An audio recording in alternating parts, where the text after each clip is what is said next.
If you're a new Fiverr seller wondering why you're getting 0 orders while other freelancers are fully booked, then this video is going to open your eyes because I'm going to break down the exact mistakes that are killing new freelancers' chances of landing clients. And trust me, these aren't those generic tips you'll find everywhere else.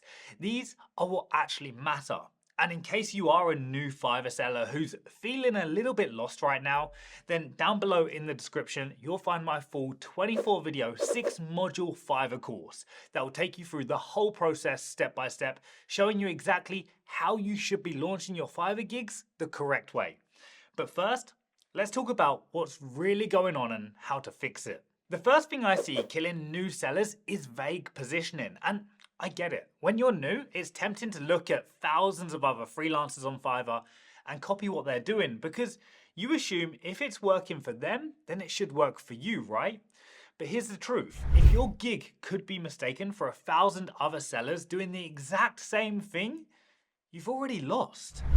When you're just starting out, you need to live by one phrase: fake it till you make it. Now, I understand the hesitation here. Maybe you're not super confident with your skills yet, or you're still learning. But let me be completely honest with you. When you're getting started, how you market yourself is more important than anything else. Think about it.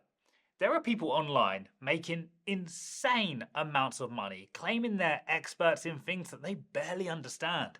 People selling courses that are just absolute garbage, where you maybe will learn one thing, but their marketing got you to buy it. That's the game we're playing here. For example, video editing is one of the most oversaturated services on Fiverr right now. The problem? Everyone's offering generic video editing, but people don't just want a pretty video. That's not what's going to give them any results whatsoever. You have to understand that different audiences need different things. Podcasters need a certain type of style. YouTubers need retention-focused edits. Corporations need professionalism. Video sales letters need conversion-focused editing. Vloggers need something else entirely. Each audience is looking for a specific result.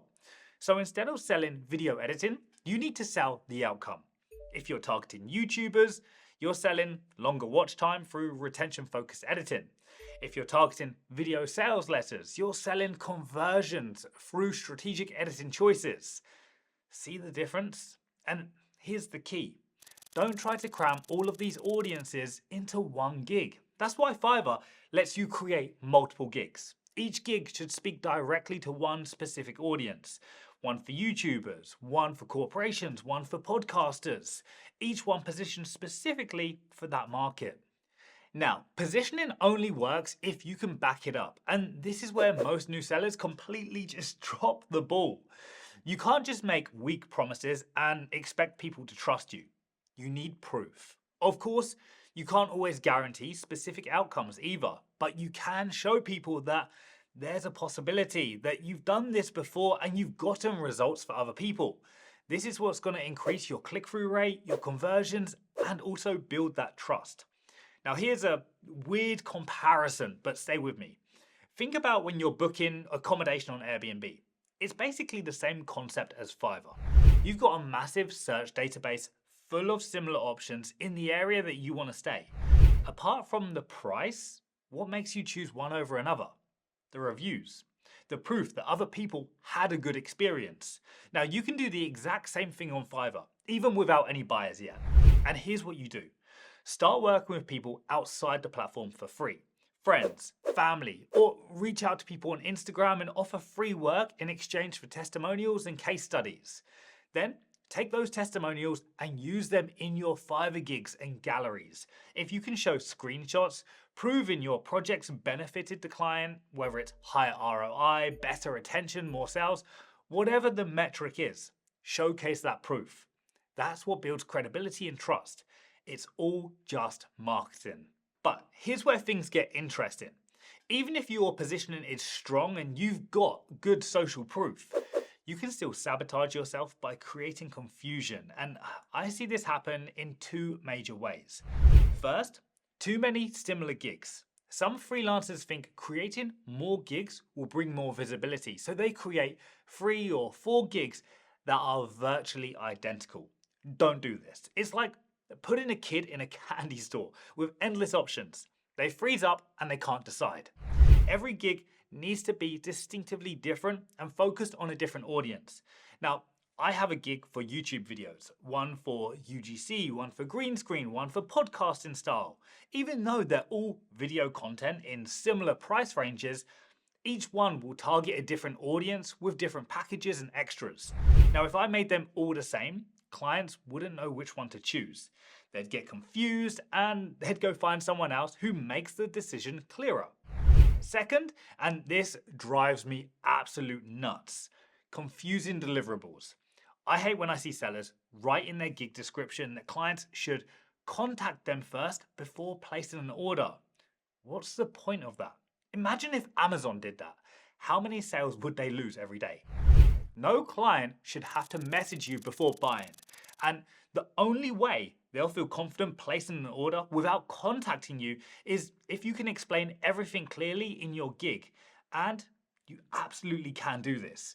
You've got a gallery for videos, PDFs and images. You've got package descriptions. You've got a main description section, and you've also got FAQs. Now, if your gig is set up correctly, you can explain everything a potential client needs to know and give them the confidence to purchase immediately. But if you're vague or unclear about what each package includes, you're gonna lose buyers. Some might message you if you're lucky, most will just click away. And here's the fix to this. Put yourself in your client's shoes. Go to your gig right now and ask yourself, could I make the decision to buy this based on what I'm seeing? If the answer is no, or if anything's unclear, fix it. Make the decision to purchase your gig an absolute no-brainer for clients. Now, let's talk about something that seems obvious but kills so many new sellers. Response time. You're on a platform with thousands of freelancers offering the same services. You have no reviews, no proof, no credibility yet. So if you're taking 5 hours to respond while other freelancers are responding within minutes, you've already lost the client. Slow response times are non-negotiable. Fiverr has a mobile app, so you have no excuses. Now, when I was first starting out, I was waking up at 2 or 3 o'clock in the morning, leaning literally out of my bed to check messages and respond.